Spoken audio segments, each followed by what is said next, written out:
ನಮಸ್ಕಾರ ಪ್ರಿಯ ವೀಕ್ಷಕರೇ.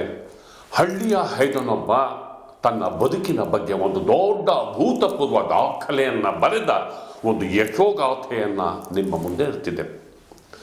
ತನ್ನ ರಾಜಕೀಯ ಬದುಕಿನ ಸಂಘರ್ಷದ ನಡುವೆ ಸಾಮಾಜಿಕ ಬದ್ಧತೆಯನ್ನು ತೋರ್ತಾ ಒಂದು ಹೊಸ ದಾಖಲೆಯನ್ನು ಬರೆದಂತಹ ಈ ಒಂದು ಹೋರಾಟದ ಕಥನ ಇದೆಯಲ್ಲ, ಇದು ನಿಜಕ್ಕೂ ಸ್ಫೂರ್ತಿದಾಯಕವಾದಂತಹ ಕಥನ.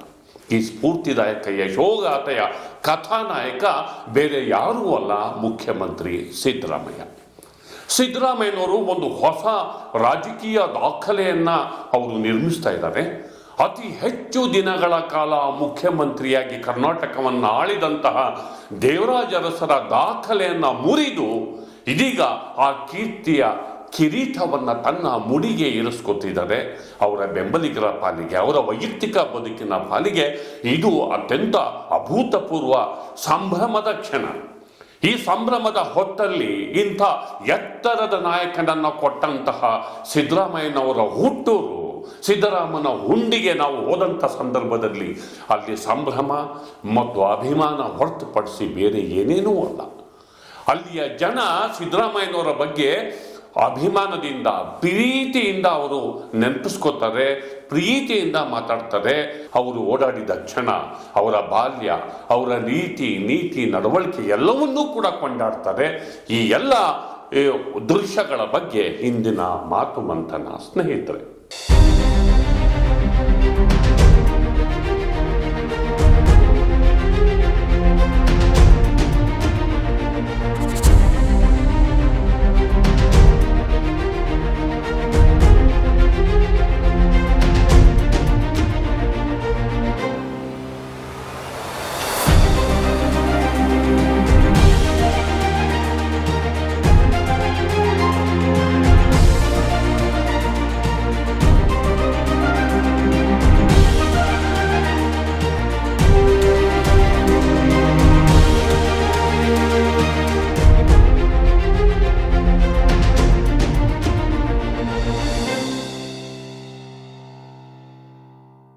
ಗೆಳೆಯರೇ, ಮುಖ್ಯಮಂತ್ರಿ ಸಿದ್ದರಾಮಯ್ಯ ಅವರಿಗೆ ಇಂದು ಸಂಭ್ರಮದ ದಿನ.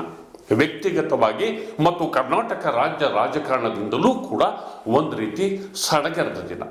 ಈ ಸಡಗರಕ್ಕೆ ಮುಖ್ಯವಾದಂತಹ ಕಾರಣ, ರಾಜ್ಯದಲ್ಲಿ ಅತಿ ಹೆಚ್ಚು ದಿನಗಳ ಕಾಲ ಮುಖ್ಯಮಂತ್ರಿಯಾಗಿ ಅಧಿಕಾರದಲ್ಲಿದ್ದಂತಹ ಕೀರ್ತಿ ದಾಖಲೆಯನ್ನು ಅವರು ತಮ್ಮ ಮುಡಿಗೆ ಏರಿಸ್ಕೊತಿದ್ದಾರೆ.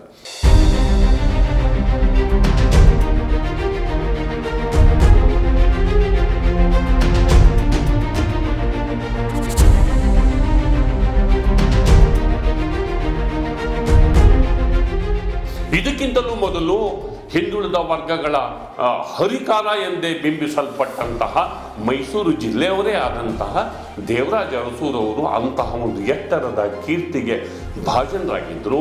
ಆ ದಾಖಲೆಯನ್ನು ಸಿದ್ದರಾಮಯ್ಯನವರು ಮುರಿದಿದ್ದಾರೆ. 7 ವರ್ಷ 239 ದಿನಗಳ ಕಾಲ ದೇವರಾಜ ಅರಸೂರು ಮುಖ್ಯಮಂತ್ರಿಯಾಗಿ ದಾಖಲೆಯನ್ನು ನಿರ್ಮಿಸಿದ್ರು.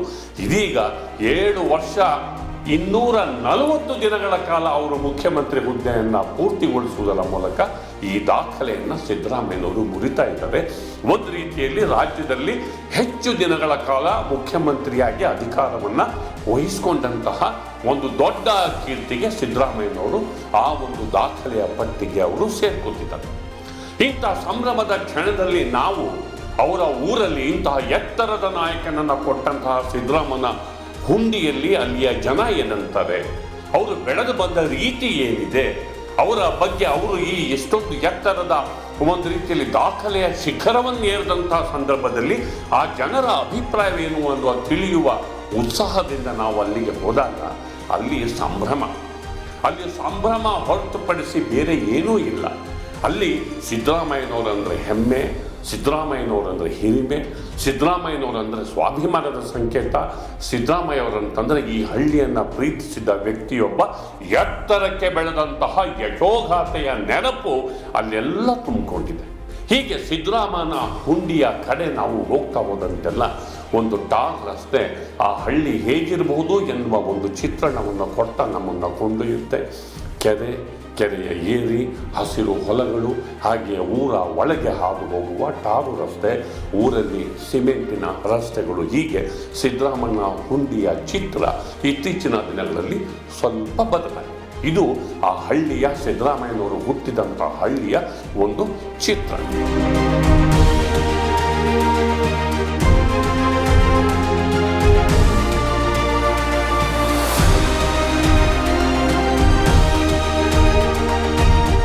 ಇಲ್ಲಿ ನೋಡಿ, ನಮಗೆ ಬೇಕಾದಂತಹ ವ್ಯಕ್ತಿಯೇ ಸಿಕ್ಬಿಟ್ರು.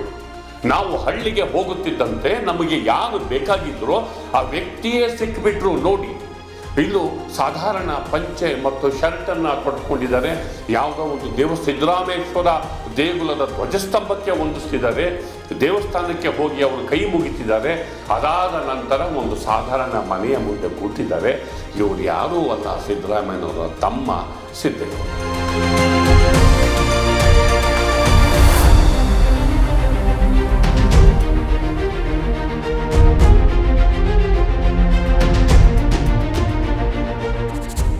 ಸಿದ್ದೇಗೌಡ್ರೆ, ಹೇಗಿದ್ದೀರಾ? ನಿಮ್ಮ ಅಣ್ಣ ಒಂದು ದೊಡ್ಡ ದಾಖಲೆಯನ್ನ ಮಾಡ್ತಿದ್ದಾರೆ. ಈ ಸಂಭ್ರಮದ ಹೊತ್ತಲ್ಲಿ ನಿಮಗೇನು ಅನಿಸುತ್ತೆ ಅಂತಂದ್ರೆ, ಅಣ್ಣನ ಬಗ್ಗೆ ಹೆಮ್ಮೆ ಅಲ್ಲದೆ ಬೇರೆ ಇನ್ಯಾವುದೂ ಇಲ್ಲ. ಅವರ ಕಷ್ಟಗಳನ್ನು, ಬೆಳೆದು ಬಂದ ರೀತಿಯನ್ನು, ಅವರ ಬಾಲ್ಯದಲ್ಲಿ ಹೇಗಿದ್ದ ಎನ್ನುವ ನೆನಪುಗಳನ್ನು ಖುಷಿಯಾಗಿ ಹೇಳ್ತಾರೆ. ಅವರು ಬಂದರೆ ನಮ್ಮನ್ನು ಪ್ರೀತಿಯಿಂದ ಕಾಣ್ತಾನೆ, ನಮ್ಮನ್ನು ತುಂಬ ಚೆನ್ನಾಗಿ ಮಾತಾಡಿಸ್ತಾನೆ, ನಮ್ಮನ್ನು ಚೆನ್ನಾಗಿ ನೋಡ್ಕೊತಾನೆ ಅಂತ ಅಣ್ಣನ ಬಗ್ಗೆ ಅಭೂತಪೂರ್ವ ಅಭಿಮಾನವನ್ನು ವ್ಯಕ್ತಪಡಿಸ್ತಾರೆ. ಜೊತೆಗೆ ಜಾಣ, ಅವರಿಗೆ ಏನು ಮಾಡಬೇಕು, ರಾಜಕಾರಣ ಹೇಗೆ ಮಾಡಬೇಕು ಅಂತ ಕೂಡ ಗೊತ್ತಿದೆ. ಅವರನ್ನು ಏನೂ ಮಾಡೋಕ್ಕಾಗೋದಿಲ್ಲ, ಆತ ನ್ಯಾಯವಂತ ಅಂಥೇಳಿ ತಮ್ಮ ಅಣ್ಣನ ಬಗ್ಗೆ ಪ್ರೀತಿ ವ್ಯಕ್ತಪಡಿಸ್ತಾರೆ ಸಿದ್ದೇಗೌಡ. ಅವ್ರ ಬಾಲ್ಯ ಜೀವನ ಚಿಕ್ಕ ವಯಸ್ಸಿದ್ದಾಗ ಹೇಗಿದ್ರು? ಅವರು ಹೆಂಗೆ ತಿರುಗಾಡ್ಕೊಂಡು ತೋಟ ಇಟ್ಕೊತಿದ್ರು, ಬರ್ತಿದ್ರು, ಹಂಗೆ ಮನಿಕೊಂಡು ಓದ್ಕೊಂಡು ಕಾಲ ಕಳೀತಿದ್ರು. ಅವ್ರು ಚೆನ್ನಾಗಿ ಚಿಕ್ಕದ್ರು ಹಂಗೆ ಚೆನ್ನಾಗಿ ಹೋದ್ರು. ಅವರು ಹೊಸ ಪೈಲಾಗಿಲ್ಲ. ಅವರು ಇದಕ್ಕೆ ಲಾಯರ್ ಆಗಿದೆ ಹೇಗೆ ಅಂತ? ಲಾಯರ್ ಆಗಿದ್ದು ಇಲ್ಲಿ ಎಲ್ಲ ಓದ್ಕೊಂಡು ಹೋದ್ರು. ಅಲ್ಲೆಲ್ಲ ಹಂಗೆ ಯಾರೋ ಲಾಯರ್ ಇದ್ಕೊಂಡ್ರು, ಅದು ಲಾಯರ್ ಆಗ್ಕೊತೀವಿ. ಆದರು ಲಾಯರ್ ಆಗೋರು. ತಿರ್ಗಿ ಹಂಗೆ ಲಾಯರ್ ಇದು ಮಾಡ್ತಿದ್ದಲ್ಲೇ ನಿಂತ್ಕೊಂಡ್ಬಿಟ್ಟು ಓಟ್ಗ ಮೈಸೂರಲ್ಲಿ ಚಾಮುಂಡೇಶ್ವರಿ ನಿಂತ್ಕೊಂಡ್ಮೇಲೆ ನಿಮ್ದೆಲ್ಲ ಸಪೋರ್ಟ್ ಆಗಿತ್ತು ಅವಾಗ? ಸಪೋರ್ಟ್ ಚೆನ್ನಾಗಿತ್ತು. ಅವ್ರು ರಾಜಕೀಯವಾಗಿ ಇದ್ದಾಗ ಆಗಿದ್ದಾಗಲೂ ಈಗಿದ್ದಾಗಲೂ ಏನು ವ್ಯತ್ಯಾಸ ಸಿದ್ದರಾಮಯ್ಯ? ಎಲ್ಲ ರಾಜಕೀಯದಲ್ಲಿ ಈಗಲೂ ನಿಂತ್ಕೊಳ್ಳೋ ಅಷ್ಟೇ. ಅವರು ಬೆಳಗ್ತವೆ ಹಿಂಗೆ ಎಲ್ಲ ಥರನೂ ಒಂದೇ ಅವ್ರದ್ದು. ಇವತ್ತು ಏನೋ ಅವನು ಹೊಸತು ಇದಾಗಲಿಲ್ಲ, ಏನೋ ಅವನು ಚೆನ್ನಾಗಿತ್ತು. ಹಳ ಮುಖ್ಯಮಂತ್ರಿ ಅವ್ರು ಚೆನ್ನಾಗಿ ಉದ್ಯೋಗ ಕಲ್ತಿರೋದ್ಕ. ಇವಾಗ ಅವರು ಬೆಂಗಳೂರು ಇರ್ತಾರೆ, ಇವಾಗ ನಿಮ್ಮ ಊರಿಗೆ ಬರ್ತಾರಲ್ಲ, ಬಂದಾಗ ನಿಮ್ಮ ಜೊತೆ ಬೆರೆಯೋದಾಗಿರುತ್ತೆ. ನಮ್ಮ ಹಳ್ಳಿಲಿ ಹೆಂಗೆ ಮಾಡ್ಬೇಕು ಹಳ್ಳಿ ಮಾಡ್ತಾರ, ಚೀಟಿಲಿ ಹೆಂಗೆ ಮಾಡ್ಬೇಕು ಅದು ಹಂಗೆ ಮಾಡ್ತಾರ. ನಿಮ್ಮ ಜೊತೆ ಹೇಗಿರುತ್ತೆ? ನಮ್ದು ಚೆನ್ನಾಗವ್ರ, ಏನೋ ಚೆನ್ನಾಗಿದೆ ಏನೋ ಅಂತ ಚೆನ್ನಾಗವ್ರ. ಹಂಗೆ ಮಾತಾಡ್ತಾರೆ. ಹಿಂಗೆ ಅವರು ಹಿಂಗೆ ಮಾಡೋದು ಚೆನ್ನಾಗೇನೋ ಅಂತಾರ ಉಣ್ಕೊಂಡು ಆದ್ವಿ ನಾವು. ಸಿದ್ದೇಗೌಡರ ಪ್ರೀತಿ ಇದೆಯಲ್ಲ, ಅದು ಬೆಲೆ ಕಟ್ಟೋದಕ್ಕೆ ಸಾಧ್ಯವಿರುವಂತಹ ಪ್ರೀತಿ ಅಲ್ಲ. ಅದು ತಮ್ಮ ಅಣ್ಣ ಇಷ್ಟು ಎತ್ತರಕ್ಕೆ ಬೆಳೆದಂತಹ ನಾಯಕರಾಗಿ ಹೇಗೆ ಹೊರಹೊಮ್ದ ಅನ್ನೋದೇ ತಮ್ಮನಿಗೆ ಇವತ್ತಿಗೂ ಸೋಜಿಗ. ನಮ್ಮ ಅಣ್ಣ ಇಷ್ಟು ಎತ್ತರಕ್ಕೆ ಬೆಳೀತಾರ, ಇಷ್ಟು ದೊಡ್ಡ ಹೆಸರನ್ನು ಮಾಡ್ತಾರೆ, ಇಷ್ಟು ಕೀರ್ತಿಯನ್ನು ತರ್ತಾರೆ ಅನ್ನೋದೇ ಅವರಿಗೆ ಈಗಲೂ ಕೂಡ ಆಶ್ಚರ್ಯದ ಸಂಗತಿ. ಅದ್ರ ಬಗ್ಗೆನೂ ಕೂಡ ಅವರು ಮಾತಾಡಿದ್ದಾರೆ. ಈಗ ಬರೋಕೆ ಅವ್ರಿಗೆ ನಿಂತ್ಕೊಳ್ಳೋಕ್ಕೆ ಪುರುಷದಲ್ಲಿ ಈಗ ಬರಲ್ಲ. 1 ವರ್ಷ 2 ವರ್ಷ ಊರಿಗೆ ಬರೋದೆ. ಬಂದಾಗ ಎಲ್ಲರೂ ಎಲ್ಲ ಗೊತ್ತಲ್ಲ ಮಾತಾಡ್ತಾರ, ಎಲ್ಲ ಮಾಡಿಸ್ಕೊ ಇದು ಮಾಡ್ತಾರೆ. ರಾಗಿ ಹಿಟ್ಟು ಈಗ ಇದು ನಾಡಿಗೋಳಿ ಈಗ ಹೆಚ್ಚು ಇನ್ನು ಬಾಕಿ ಮೀನು ಇನ್ನು ಯಾವ ಮಾಂಸಕ್ಕೆ ತಿನ್ನೋದು. ಈಗ ಅದು 2 ಚೂರು ಅವ್ರು ತಿನ್ನೋದು. ಇವಾಗ ಬಂದಾಗ ನಿಮ್ಮ ಅಣ್ಣ ತಮ್ಮಂದಿರ ಬಾಂಧವ್ಯ ಹೇಗಿರುತ್ತೆ? ಎಲ್ಲ ಚೆನ್ನಾಗಿರ್ತೀವಿ. ಏನೋ ಚೆನ್ನಾಗಿದೆ ಅಂತಾರೆ, ನಾವು ಚೆನ್ನಾಗಿಲ್ಲ ಅಂತೀವಿ. ಈಗ ನೀವು ದೇವರಾಜ ಅರಸರು ನೋಡಿದಿರಾ ಅಲ್ವಾ? ಹೇಳಿ. ಅವರ ರೆಕಾರ್ಡ್ನ ಮೂರ್ತಿ ಮುಂದಕ್ಕೆ ಬಂದಿದ್ದಾರೆ. ಇವಾಗ ಅವ್ರ ರೆಕಾರ್ಡ್ ಮೂರ್ತಿ ಮುಂದೆ ಗೊತ್ತು ಹೇಳಿ. ಅದ್ರ ಬಗ್ಗೆ ಏನಂತೀರಾ? ಇದ್ರ ಬಗ್ಗೆ ಇವರು ಚೆನ್ನಾಗಿ ಓದಿದ್ರು, ಚೆನ್ನಾಗಿ ಇದು ಮಾಡಿದ್ರು, ಚೆನ್ನಾಗಿ ಒಳ್ಳೇದು ಇದು ಮಾಡ್ಕೊಬಂದ್ರು. ಈಗ ಅವ್ರು ಇದಕ್ಕೆ ಬಂದಾರ. ಈಗ ನಿಮಗೆ ಖುಷಿ ಇದೆ? ನಮಗೆ ಚೆನ್ನಾಗಿ ಒಳ್ಳೆ ಅಣ್ಣ ಮುಖ್ಯಮಂತ್ರಿ ಖುಷಿ ಇಲ್ವಾ? ಇಲ್ಲಿ ಊರ ಜನಗಳೆಲ್ಲ ಏನಂತ ಹೇಳ್ತಾರೆ ನಿಮಗೆ? ಯಾರು ನಮ್ಮ ಮಣ್ಣಿನ ಬಗ್ಗೆ? ನಮ್ಮಲ್ಲಿ ಸರಿ ಅವ್ರು ಇರೋತ್ತಿಗೆ ಹೆಂಗೆ ಊರಿಗೆಲ್ಲ ಭಾರಿ ಅನುಕೂಲ ಆಯಿತು ಅಂತಾರೆ. ಹೆಮ್ಮೆ ಇದೆಯಾ? ಹಾಂ, ಮುಂದಕ್ಕೂ CM ಆಗಿರ್ತಾರ? ಈಗ ಆಗಲೇ ಆಗ್ತಾರೆ, ಹೇಳೋಕ್ಕಾಗಲ್ಲ. ಒಬ್ಬರೇ ಆಯ್ದೇ ಆಗ್ತಾರೆ ಗ್ಯಾರಂಟಿ. ಜನಗಳಿಗೆ ಸೇವೆ ಮಾಡ್ತಾ ಇದಾರೆ ಅಂತ ಹಾಂ, ಸೇವೆ ಮಾಡ್ತಾವ್ರೆ, ಜನ ಸೇವೆ ಮಾಡ್ತಾವ್ರೆ. ಇನ್ನು ಒಂದು ಇಂಪಾರ್ಟೆಂಟ್ ವಿಚಾರಕ್ಕೆ ಬರ್ತೀವಿ. ಸಿದ್ದರಾಮನ ಹುಂಡಿಯ ಈ ಯುವಕನನ್ನು ನೋಡಿ. ಇವರು ರಾಜಕಾರಣವನ್ನು ತುಂಬ ಚೆನ್ನಾಗಿ ಅರ್ಥ ಮಾಡಿಕೊಂಡಿದ್ದಾರೆ ಮತ್ತು ಸಿದ್ದರಾಮಯ್ಯನವರ ಏಳಿಗೆಯ ಮೂಲಕ, ಅವರ ರಾಜಕೀಯ ಶೈಲಿಯ ಮೂಲಕ ಅವರು ರಾಜಕಾರಣವನ್ನು ಅರ್ಥ ಮಾಡಿಕೊಂಡಿರುವ ಈ ಹಳ್ಳಿಯ ಪ್ರಜ್ಞಾವಂತ ಮತದಾರ.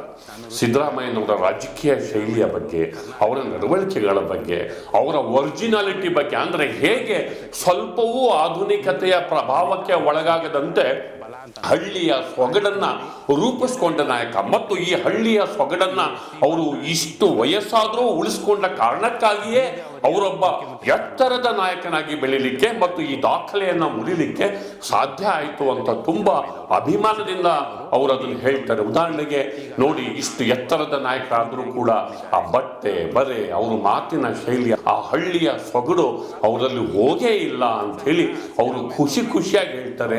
ಅವರ ಒಂದು ಪ್ರತಿಕ್ರಿಯೆ ನೋಡೋಣ. ಸರ್, ನನ್ನ ಹೆಸರು ಕುಮಾರ್ ಅಂತ. ನಾನು ಸಿದ್ದರಾಮಯ್ಯ ನಿವಾಸಿ. ನಾನು ವೃತ್ತಿಯಲ್ಲಿ ವ್ಯಾಪಾರಿಯಾಗಿದ್ದೇನೆ. ಸಿದ್ದರಾಮಯ್ಯನವರು ಕರ್ನಾಟಕ ಕಂಡ ಅಪರೂಪದ ರಾಜಕಾರಣಿ ಅಂತ ಹೇಳ್ಬೋದು. ಸಿದ್ದರಾಮಯ್ಯನವರು ಕಾಂಗ್ರೆಸ್ನ ಶಕ್ತಿ ಅಂತ ಅನ್ಬೋದು, ಹಿಂದುಳಿದ ದಲಿತ ಅಲ್ಪಸಂಖ್ಯಾತರ ಬಲ ಅಂತ ಅನ್ಬೋದು. ಆ ನಿಟ್ಟಿನಲ್ಲಿ 2ನೇ ಬಾರಿ ಮುಖ್ಯಮಂತ್ರಿಯಾಗಿದ್ದಾರೆ. ಈ ಶ್ರೀಮಾನ್ ಡಿ ದೇವರಾಜ ಅರಸರವರ ದೀರ್ಘಾವಧಿಯ ಮುಖ್ಯಮಂತ್ರಿ ಸ್ಥಾನವನ್ನು ಕರ್ನಾಟಕದಲ್ಲಿ ಆಳಿದರು. ಅದನ್ನು ಇವರು ಈಗ ಬ್ರೇಕ್ ಮಾಡ್ತಾ ಇದ್ದಾರೆ. ಸಿದ್ದರಾಮಯ್ಯನವರು ಇದೇ ಗ್ರಾಮದಲ್ಲಿ ಹುಟ್ಟಿ ಈಗ ನಾಡನ್ನು ಆಳುತ್ತಿರುವ ಮುಖ್ಯಮಂತ್ರಿಯಾಗಿ ಹೊರಹೊಮ್ಮಿದ್ದಾರೆ. ಸರ್, ಇವಾಗ ಇಷ್ಟೆಲ್ಲ ಹೇಳಿದ್ರೆ, ಇವಾಗ ಅವರು ಅಪರೂಪದ ರಾಜಕಾರಣಿ ಅಂತ ಹೆಂಗ್ ಅನಿಸ್ತದೆ ನಿಮಗೆ? ಸರ್, ಈಗ ಸಿದ್ದರಾಮಯ್ಯನವ್ರನ್ನ ನೋಡಿ, ಅವರು ಪಂಚೆ ಹಾಕ್ತಾರೆ ಮತ್ತು ಹಳ್ಳಿ ಸೊಗಡಿನ ಭಾಷೆಯನ್ನು ಮಾತಾಡ್ತಾರೆ. ಯಾವ್ದಾರ ಫಂಕ್ಷನ್ನಲ್ಲಿ ನೋಡಿ ನೀವು, ಅವರು ಹಳ್ಳಿಯ ಗ್ರಾಮೀಣ ಸೊಗಡನ್ನು ಅವ್ರು ಎಲ್ಲೂ ಬಿಟ್ಕೊಟ್ಟಿಲ್ಲ. ಈಗ ಅವರು ಎಲ್ಲೇ ಮಾತಾಡ್ತಾ ಇದ್ರೆ, ಯಾರು ಫಂಕ್ಷನ್ನಲ್ಲಿ ಗಲಾಟೆ ಮಾಡಿದಾಗ ಕುದುಮದವಿ ಅಂತಂತಾರೆ. ಈಗ ಒಬ್ಬ ಮುಖ್ಯಮಂತ್ರಿ ಅವರು ನಗರ ಪ್ರದೇಶದಲ್ಲಿದ್ದರೆ ಆ ನಗರ ಪ್ರದೇಶದ ಚೌಕಟ್ಟಿನ ಮಾತನ್ನೇ ಆಡಬೇಕಾಯಿತು. ಆದರೆ ಅವರು ಗ್ರಾಮೀಣ ಸೊಗಡನ್ನು ಎಲ್ಲೂ ಬಿಟ್ಕೊಟ್ಟಿಲ್ಲ, ಗ್ರಾಮೀಣ ತಾಜತನವನ್ನು ಎಲ್ಲೂ ಬಿಟ್ಕೊಟ್ಟಿಲ್ಲ. ಆಗ ಅವರ ನಡೆ, ನುಡಿ, ವೇಷ ಇದರೆಲ್ಲದರಲ್ಲೂ ಅವರು ಗ್ರಾಮೀಣ ಸೊಗಡನ್ನು ಈಗಲೂ ಅವರು ಮುನ್ನಡೆಸ್ತಾ ಇದ್ದಾರೆ. ಸರ್, ಇವಾಗ ಅವರು CM ಆಗಿ ಬೆಂಗಳೂರು ಇರ್ತಾರೆ. ಈಗ ಮೈಸೂರು ಬಂದಾಗ ನಿಮ್ಮ ಊರಿಗೆ ಆಕ್ಚುಲಿ ಒಂದ್ಸಲ ಬರ್ತಾರೆ. ಸರ್, ಬಂದಾಗ ಹೇಗಿರ್ತಾರೆ ಸರ್? ಸರ್, ಸಿದ್ದರಾಮಯ್ಯನವರಿಗೆ ಆಗಾಗ ಬರ್ತಾ ಇರ್ತಾರೆ ಸರ್. ಅವರು ಬಂದಾಗ ಜಾತ್ರೆ ಸಂದರ್ಭದಲ್ಲಿ ಬರ್ತಾರೆ. ಈಗ ಜಾತ್ರೆ ಸಂದರ್ಭದಲ್ಲಿ ಬಂದಾಗ ಅವ್ರ ಬಾಲ್ಯದ ಗೆಳೆಯರ ಜೊತೆ ಸೇರಿ ಅವರು ಈರ್ಗ ಕುಣಿಯೋದು ಅಂತ ಕುಣಿತಿದ್ರು. ದೇವಸ್ಥಾನ ನಮ್ಮ ಸಿದ್ದರಾಮೇಶ್ವರ ಜಾತ್ರಾ ಸಮಯದಲ್ಲಿ ಬಂದು ಈರ್ಗ ಮಕ್ಕಳ ಜೊತೆ ಈ ಈರ್ಗ ಕುಣಿಯೋದು ಅಂತ ಅಂತಾರೆ ಸರ್. ಅದನ್ನು ದೇವಸ್ಥಾನದ ಮುಂಭಾಗದಲ್ಲಿ ತಮ್ಮ ಹಳೆಯ ಗೆಳೆಯರ ಜೊತೆಗೆ ಸೇರಿ ತಾವು ಮುಖ್ಯಮಂತ್ರಿ ಅನ್ನೋದನ್ನು ಮರೆತು ಅವ್ರ ಜೊತೆ ಒಡನಾಟ ಇಟ್ಕೊಂಡು ಅವರು ಬಾಲ್ಯದಲ್ಲಿ ಕಲಿತಂಥ ಹಾಡು ಮತ್ತು ನೃತ್ಯವನ್ನು ಈಗಲೂ ನೆನಪಿನ ಇಟ್ಕೊಂಡು ಅವ್ರಿಗಿಂತ ಇವರೇ ಚೆನ್ನಾಗಿ ಮಾಡ್ತಿದ್ರು. ಅಂದರೆ ಸಿದ್ದರಾಮಯ್ಯನವರು ಒಬ್ಬ ವ್ಯಕ್ತಿಯಲ್ಲ, ಒಬ್ಬ ಅಗಾಧ ಭಂಡಾರ ಅನ್ಬೋದು. ಸಿದ್ದರಾಮಯ್ಯನವರಲ್ಲಿ ನೆನಪಿನ ಶಕ್ತಿ ಆಗಿರ್ಬೋದು, ವಿಚಾರಧಾರೆ ಆಗಿರ್ಬೋದು, ಎಲ್ಲವೂ ಅವರು ಈ ಊರಿನಿಂದ ಇಡೀ ಬೆಂಗಳೂರಿಗೆ, ಕರ್ನಾಟಕಕ್ಕೆ ಪ್ರಸಾರಿಸಿದ್ರು. ಅವರು ನಮ್ಮ ಸಿದ್ದರಾಮಯ್ಯ ಸೊಗಡನ್ನು ಅಂತ ಅನ್ನೋದ್ರಲ್ಲಿ ಹೆಮ್ಮೆ ಇದೆ ಸರ್ ನಮಗೆ. ತುಂಬ ಚೆನ್ನಾಗಿ ಅವರು ರಾಜಕಾರಣವನ್ನು ಅಷ್ಟೇ ಜಾತಿ ಧರ್ಮವನ್ನ ಮೀರಿ ಅಹಿಂದ ಸಮುದಾಯವನ್ನ ಹೇಗೆ ಸಿದ್ದರಾಮಯ್ಯನವರು ಕಟ್ಟಿದ್ರು. ಕ್ರಮೇಣ ಅಹಿಂದ ರಾಜಕಾರಣ ಒಂದು ಪೊಲಿಟಿಕಲ್ ಆಗಿ ಹೇಗೆ ಒಂದು ಟ್ರೆಂಡ್ ಆಯಿತು, ಅದೊಂದು ರಾಜಕೀಯ ಶಕ್ತಿಯಾಗಿ ಹೇಗೆ ರೂಪಾಂತರ ಆಯಿತು ಅನ್ನೋದನ್ನೂ ಕೂಡ ಈ ಯುವಕ ಅರ್ಥ ಮಾಡ್ಕೊಂಡಿದ್ದಾರೆ. ಅಂದರೆ ನೀವೇ ಇದ್ರ ಬಗ್ಗೆ ಯೋಚಿಸಿ ಮತ್ತೆ ಅವರ ಪ್ರತಿಕ್ರಿಯೆ ನೋಡೋಣ ಬನ್ನಿ. ಸರ್, ಇವಾಗ ಸಿದ್ದರಾಮಯ್ಯನವರು ಅವಾಗ ಕುರ್ಚಿ ಬಗ್ಗೆ ನೀವೇ ಗೊತ್ತಿರಬೇಕು. ಕುರ್ಚಿ ಜಗಳ ಅಂತ ನಡೀತಾರೆ. ಈಗ ಮುಂದೆ CM ಆಗಿ ಅವರ ಮುಂದುವರಿತಾರ ಹೆಂಗೆ ಸರ್? CM ಆಗಿ ಮುಂದುವರೆದ್ರೆ ಕಾಂಗ್ರೆಸ್ಗೆ ಬೆನಿಫಿಟ್ಸ್ ಸರ್. ಅದು ಸಿದ್ದರಾಮಯ್ಯನವ್ರಿಗೆಲ್ಲ ಬೆನಿಫಿಟ್ಸು, ಕಾಂಗ್ರೆಸ್ಗೆ ಬೆನಿಫಿಟ್ಸು. ಈಗ ನೀವು ಎಲ್ಲ ಕಡೆ ನೋಡಿದ್ರಿ, ಎಲ್ಲ ಕಡೆ ಕಾಂಗ್ರೆಸ್ ಮುಕ್ತ ಭಾರತ ಅಂತ ಮಾಡ್ತಾ ಇದ್ದಾರೆ. ಎಲ್ಲ ಕಡೆ ರಿಸಲ್ಟು BJPಗೆ ಬರ್ತಾ ಇದೆ. ಈಗ ಕರ್ನಾಟಕದಲ್ಲಿ ಬಿಟ್ಟು ಇನ್ನು ಉಳಿದಾಗ ಎಲ್ಲ ಕಡೆನೂ BJPನೇ ಇದೆ. ಅದರಲ್ಲಿ ಕಾಂಗ್ರೆಸ್ ಏನಾದರೂ ಕರ್ನಾಟಕದಲ್ಲಿ ನಾಯಕತ್ವ ಬದಲಾವಣೆಯನ್ನು ಮಾಡೋದು ಅಂದರೆ ಕಾಂಗ್ರೆಸ್ಗೆ ನಷ್ಟ, ಸಿದ್ದರಾಮಯ್ಯನವ್ರಿಗೆಲ್ಲ ನಷ್ಟ. ಯಾಕಂದರೆ ಈಗ ಪಕ್ಕದ ಕೇರಳ ರಾಜ್ಯದಲ್ಲೂ ಕಾರ್ಪೊರೇಟರ್ ಎಲೆಕ್ಷನಲ್ಲಿ ಕಮಲ ತನ್ನ ಕೈ ಚಳಕವನ್ನು ತೋರಿಸಿದೆ. ಕರ್ನಾಟಕದಲ್ಲಿ ಆಗಲ್ಲ. ಅಂದರೆ ಸಿದ್ದರಾಮಯ್ಯನವರ ಪ್ರಬಲ ನಾಯಕತ್ವ ಇಲ್ಲಿ ತಡೆ ಇದೆ. ನಿಮ್ಮ ಪ್ರಕಾರ ಸಿದ್ದರಾಮಯ್ಯ ಕಾಂಗ್ರೆಸ್ಗೆ ಉಳಿಗಾಲ ಇಲ್ಲ? ಇಲ್ಲ, ಈಗ ಸಿದ್ದರಾಮಯ್ಯನವ್ರಿಗೆ ಕಾಂಗ್ರೆಸ್ಗೆ ಅನಿವಾರ್ಯ ಅಲ್ಲ, ಕಾಂಗ್ರೆಸ್ಗೆ ಸಿದ್ದರಾಮಯ್ಯನವ್ರು ಅನಿವಾರ್ಯ ಅಂತ ನಾನು ಹೇಳೋಕ್ಕೆ ಇಷ್ಟಪಡ್ತೇನೆ. ಯಾಕಂದರೆ ಸಿದ್ದರಾಮಯ್ಯನವರು ಕಾಂಗ್ರೆಸ್ನ ಶಕ್ತಿ ಅಂತ ಅನ್ಬೋದು. ಕೇವಲ ಒಂದು ಜಾತಿ, ಒಂದು ಜನಾಂಗದ ಓಟ್ಗಳ ವರ್ಗ ಅವರಿಂದ ಇಲ್ಲ. ಇಡೀ ಶೋಷಿತರು, ಅಲ್ಪಸಂಖ್ಯಾತರು, ದಲಿತರು ಇವರೆಲ್ಲ ಒಟ್ಟಾರೆ ಓಟು ಸಿದ್ದರಾಮಯ್ಯನವ್ರಿಗಿದೆ. ಕೇವಲ ಒಂದು ಜನಾಂಗ ಅವರನ್ನು ಬೆಂಬಲಿಸಿಲ್ಲ, ಇಡೀ ಸಮುದಾಯವೇ ಅವರನ್ನು ಬೆಂಬಲಿಸಿದೆ. ಆದ್ದರಿಂದ ಸಿದ್ದರಾಮಯ್ಯನವರು ಕೇವಲ ವ್ಯಕ್ತಿಯಲ್ಲ, ಶಕ್ತಿ. ಸಿದ್ದರಾಮಯ್ಯನವರ ವಿಚಾರದಲ್ಲಿ ಏನಾದರೂ ಹೈಕಮಾಂಡ್ ಮೃದು ಧೋರಣೆ ತೋರದೆ ಹೋದರೆ ಸರ್ಕಾರ ಕಾಂಗ್ರೆಸ್ಗೆ ಅಪಾಯ ಅಂತ ಎಚ್ಚರಿಸ್ತೇನೆ. ಕಟ್ಟೆಯ ಮೇಲೆ ಕುಳಿತ ಈ ಇಬ್ಬರು ಹೆಂಗಸರ ಚಿತ್ರಣವನ್ನು ನಿಮ್ಮ ಮುಂದೆ ನಾವು ಕೊಡ್ತಿದ್ದೇವೆ. ಕಷ್ಟ ಸುಖ ಮಾತಾಡಿಕೊಂಡು ಅವರು ತಮ್ಮ ಬದುಕನ್ನು ಕಳೆಯುವ ಈ ಹೊತ್ತಲ್ಲಿ ನಾವು ಅವ್ರನ್ನ ಸಂಪರ್ಕಿಸಿದಾಗ ಆ ವಯಸ್ಸಾದ ವೃದ್ಧೆಯ ಕಣ್ಣಲ್ಲಿ ನೀರು ಬಂತು. ಅವರು ಬಿಕ್ಕಿ ಬಿಕ್ಕಿ ಅಳೋದಕ್ಕೆ ಶುರು ಮಾಡಿದರು. ಈ ದೃಶ್ಯಗಳನ್ನ ನೋಡಿ ಅವರ ಕಣ್ಣಲ್ಲಿ ನೀರು ಉಗ್ತಾ ಇದೆ. ಕಾರಣ ಅವರ ಹತ್ರ ಟ್ಯಾಬ್ಲೆಟ್ಗೂ ಮಾತ್ರೆಗಳಿಗೂ ಹಣ ಇರಲಿಲ್ಲ. ಸಿದ್ದರಾಮಯ್ಯನವರು ಕೊಟ್ಟಂತಹ ಗೃಹಲಕ್ಷ್ಮಿಯ ಹಣದಿಂದ ಅವರು ಪ್ರತಿ ತಿಂಗಳು ಟ್ಯಾಬ್ಲೆಟನ್ನು ತಗೋತಿದ್ದಾರೆ.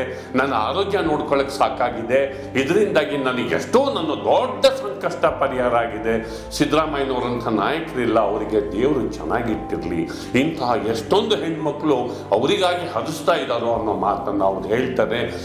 ಈ ದೃಶ್ಯವನ್ನು ನೋಡಬೇಕಾದ್ರೆ ನಿಜಕ್ಕೂ ಮನಸ್ಸು ಕರಗುತ್ತೆ. ಅಂದರೆ ಒಂದು ಯೋಜನೆ ಎಷ್ಟು ಜನಕ್ಕೆ ಎಷ್ಟು ರೀತಿಯಲ್ಲಿ ಸಹಾಯ ಆಗುತ್ತೆ ಮತ್ತು ಒಂದೊಂದು ರೂಪಾಯಿಗಾಗಿಯೂ ಕೂಡ ಒಂದಷ್ಟು ಜನ ಹೇಗೆ ಹಂಬಲಿಸ್ತಾರೆ. ಸರ್ಕಾರ ಕೊಡುವ ಒಂದೊಂದು ರೂಪಾಯಿಯೂ ಕೂಡ ಹೇಗೆ ಆ ಜನರ ನೆರವಿಗೆ ಬರುತ್ತೆ ಅನ್ನೋದಕ್ಕೆ ಈ ದೃಶ್ಯಗಳೇ ಸಾಕ್ಷಿ. ಈಗ ನಾವು ಆ ಒಂದು ವಯೋವೃದ್ಧೆಯ ಪ್ರತಿಕ್ರಿಯೆಯನ್ನು ನೋಡೋಣ ಬನ್ನಿ. 2,000 ಕೊಡ್ತಾವ್ರ, ನಮ್ಗೆ ಮಾತ್ರೆಗೆ ಇರಲಿಲ್ಲ. ಅವ್ರು ಕೊಡ್ಲಾಗಿ ನಾವು ಮಾತ್ರೆ ತಗೋತಾವ. ಇವತ್ತು ನಮ್ಗೆ ಮಾತ್ರೆಗೆ ಕಾಸಿರ್ಲಿಲ್ಲ. ನಾನು ಆಲ್ಟ್ ಆಪ್ರೇಷನ್ ನಂಗೆ 8 ವರ್ಷ ಆಯಿತು ಸ್ವಾಮಿ.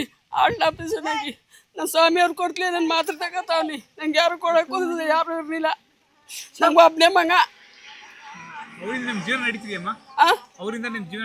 ನಡೀತದ ಕಣಪ್ಪ, ನಡೀತದ ನೋಡು. ಅವ್ರು ಕೊಡ್ತಾವ್ರ ಅಂತ ಹೇಳಿಲ್ವ? ಈಗ ಕೊಡ್ತಾವ್ರ, ನಮ್ಗೆ 2,000 ಹಾಕ್ತಾರ. ಸಿದ್ದರಾಮಯ್ಯ ಗೊತ್ತಾ ನಿಮ್ಗೆ? ಸಿದ್ದರಾಮಯ್ಯ ಎಂತವರು ನಿಮ್ಗೆ? ಎಂತ ಒಳ್ಳೆಯವರಾ? ಒಳ್ಳೆಯವರು. ಜನಕ್ಕೆ ಅನ್ನ ಕೊಟ್ಟ, ದೇಶಗೆಲ್ಲ ಅನ್ನ ಹಾಕಂಡ ಒಳ್ಳೆಯವರು ಅಲ್ವಾ?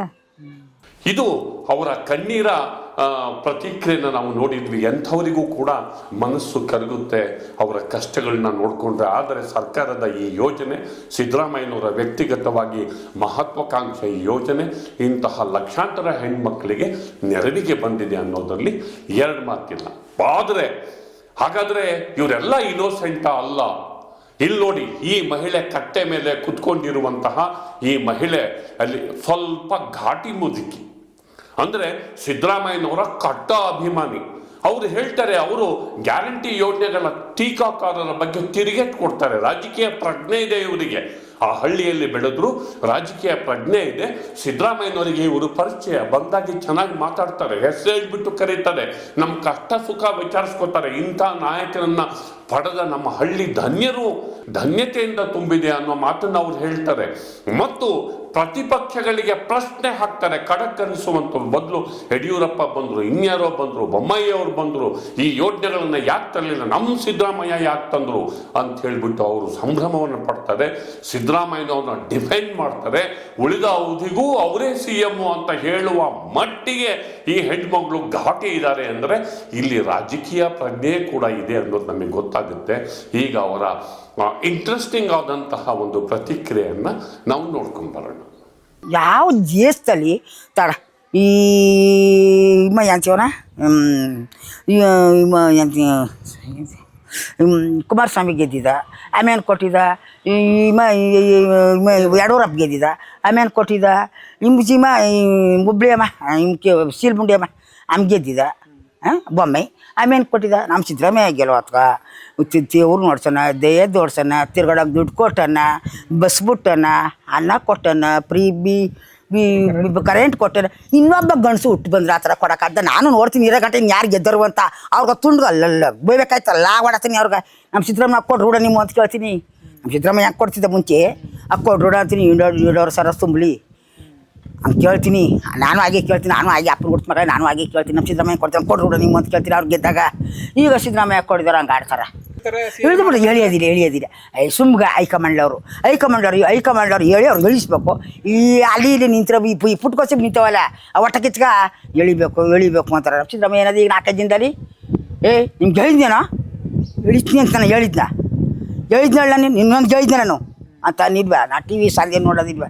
ಈ ಹಳ್ಳಿನಲ್ಲಿ ಹಿರಿಯರು ಕಿರಿಯರು ಒಂದೇ ಎಲ್ಲ ವರ್ಗದ ವಯೋಮಾನದ ಜನ ಸಿದ್ದರಾಮಯ್ಯನವರ ಬಗ್ಗೆ ನಮ್ಮ ಈ ಮಣ್ಣಿನ ಮಗ, ನಮ್ಮ ಊರಿನ ಮಗ, ಈಗಲೂ ಕೂಡ ಯಾವುದೇ ಅಹಂಕಾರವಿಲ್ಲದೆ ಇಲ್ಲಿ ಬಂದರೆ ಮನೆಯವ್ರನ್ನ ಕರೆಸಿ, ದೊಡ್ಡವ್ರನ್ನ ಕರೆಸಿ, ಸಂಭ್ರಮದಿಂದ ಸಂತೋಷದಿಂದ ಭುಜದ ಮೇಲೆ ಕೈ ಹಾಕಿ ನೀನು ಯಾರ ಮಗ, ನೀನು ಯಾರ ಮೊಮ್ಮಗ ಅಂತ ಅವ್ರನ್ನ ಗುರುತಿಸಿ, ಅವರ ತಂದೆನೋ ತಾತನೋ ಗುರುತಿಸಿ ಮಾತಾಡುವಂತಹ ರೂಢಿಯನ್ನು ಇಟ್ಕೊಂಡಿದ್ದಾರೆ. ಅವರು ಈ ದಾಖಲೆಯನ್ನು, ಹೊಸ ದಾಖಲೆಯನ್ನು ತನ್ನ ಮುಡಿಗೆ ಏರಿಸ್ಕೊಳ್ತಿರುವಂತಹ ಈ ಸಂದರ್ಭದಲ್ಲಿ ಎಲ್ಲರೂ ಕೂಡ ಇನ್ನಷ್ಟು ದಿನಗಳ ಕಾಲ ಅವರು ಮುಖ್ಯಮಂತ್ರಿಯಾಗಿರಲಿ ಅಂತೇಳಿ ಯುವಕರು, ವಯಸ್ಸಾದವರು ಎಲ್ಲರೂ ಕೂಡ ಅವರಿಗೆ ಹಾರೈಸಿದ್ದಾರೆ. ಇನ್ನಷ್ಟು ಪ್ರತಿಕ್ರಿಯೆಗಳನ್ನು ನಾವು ನೋಡೋಣ ಬನ್ನಿ. ದೇವರಾಜು ಅರಸು 1ನೇವರಾದರೆ ಈ ವಯ್ಯ 2ನೇವನು ರಾಜ್ಯಕ್ಕೆ ಒಂದು ಒಳ್ಳೇದು ಮಾಡೋನು. ಇಂಥವ್ನು ಸಿಕ್ಕುವುದು ಬಹು ಕಷ್ಟ. ಪ್ರಧಾನಮಂತ್ರಿಗಿರೋ ಅಂಥ ಯೋಚನೆ ನಮ್ಮ ಸಾಹೇಬರು ಸಿದ್ದರಾಮಯ್ಯ ಅವ್ರಿಗಿದೆ. ಅದಕ್ಕಾಗಿ ನಾವು ಪ್ರಧಾನಮಂತ್ರಿ ಆಗಲಿ ಅಂತ ನಮ್ಮ ಸಾಹೇಬ್ರನ್ನ ಅನ್ಕತ್ತಿದ್ದೀವಿ. ಜನಗಳ ಆಶೀರ್ವಾದ ಇರಗಂಡು ಅವ್ರನ್ನ ಯಾರು ಏನು ಮಾಡೋಕ್ಕೂ ಆಗಲ್ಲ, ಚೇರಿ ನಿಲ್ಲಿಸೋಕ್ಕೂ ಆಗಲ್ಲ ಸರ್. ಇದಂತೂ 100% ಗ್ಯಾರಂಟಿ. ಸಿದ್ದರಾಮಯ್ಯನವರು ದೇವರಾಜ ಅರಸು ಅಂತಹ ಎತ್ತರದ ನಾಯಕರ ದಾಖಲೆಯನ್ನು ಮುರಿಯುತ್ತಿರುವ ಈ ಹೊತ್ತಲ್ಲಿ ಈ ದಾಖಲೆ ತಾವೇ ಬರೆದವರಂತೆ ಸಿದ್ದರಾಮಯ್ಯನ ಹುಂಡಿಯ ಜನ ಸಂಭ್ರಮಿಸ್ತಿದ್ದಾರೆ. ದೇವಸ್ಥಾನಗಳಲ್ಲಿ ಪೂಜೆಯನ್ನು ಮಾಡ್ತಿದ್ದಾರೆ.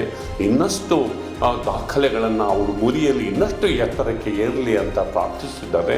ಅವರ ಬಗ್ಗೆ ಅಭಿಮಾನವನ್ನು ವ್ಯಕ್ತಪಡಿಸ್ತಿದ್ದಾರೆ. ನಮ್ಮ ಹೆಮ್ಮೆಯ ನಾಯಕ, ನಮ್ಮ ಹಿರಿಮೆಯ ನಾಯಕ, ನಮ್ಮನ್ನು ಇವತ್ತಿಗೂ ಪ್ರೀತಿಯಿಂದ ಕಾಣುವ ನಾಯಕ, ನಮ್ಮ ಹಳ್ಳಿಗೆ ನೆರವನ್ನು ಕೊಟ್ಟಂತಹ ನಾಯಕ. ಅವರು ನೆರವು ಕೊಡದಿದ್ದರೂ ಪರವಾಗಿಲ್ಲ, ಅವರು ತೋರುವ ಪ್ರೀತಿ ವಾತ್ಸಲ್ಯವೇ ನಮಗೆ ಅಷ್ಟೇ ಸಾಕು ಅಂತ ಹೇಳುವವರು ಕೂಡ ಇಲ್ಲಿರೋದು ಮತ್ತಷ್ಟು ವಿಶೇಷ. ಈ ಹಳ್ಳಿ ಕೊಟ್ಟ ಪ್ರೀತಿ, ಈ ಹಳ್ಳಿ ಕೊಟ್ಟ ರೀತಿ, ಈ ಹಳ್ಳಿ ಅವರಿಗೆ ತೋರಿಸಿದ ಕೃತಜ್ಞತೆ ಎಲ್ಲವೂ ಅವರನ್ನು ಎತ್ತರಕ್ಕೆ ಏರಿಸಿದೆ. ಈ ಹಳ್ಳಿಯ ಮಗ, ಈ ಮಣ್ಣಿನ ಮಗ ಸಿದ್ದರಾಮಯ್ಯ ಅವರ ಬಗ್ಗೆ ಇಡೀ ಹಳ್ಳಿಯ ಜನ ಅಭಿಮಾನದಿಂದ ಅವರು ತುಂಬ ನೆನಪಿಸ್ಕೊತಾ ಇದ್ದಾರೆ. ಮತ್ತಷ್ಟು ಇದನ್ನು ಒಂದು ದೊಡ್ಡ ಹಬ್ಬವಾಗಿ ಆಚರಿಸಬೇಕು ಅಂಥೇಳಿ ಅವರು ತೀರ್ಮಾನಿಸಿದ್ದಾರೆ. ಇಲ್ಲಿಗೆ ನಮ್ಮ ಒಂದು ವರದಿಯನ್ನು ಮುಕ್ತಾಯಗೊಳಿಸುತ್ತಿದ್ದೇವೆ. ದಯವಿಟ್ಟು ಈ ಪೋಸ್ಟ್ ನೋಡಿ, ಲೈಕ್ ಮಾಡಿ, ಶೇರ್ ಮಾಡಿ, ಸಬ್ಸ್ಕ್ರೈಬ್ ಮಾಡೋದಕ್ಕೆ ಮರಿಬೇಡಿ ಗೆಳೆಯರೆ. ನಮಸ್ಕಾರ.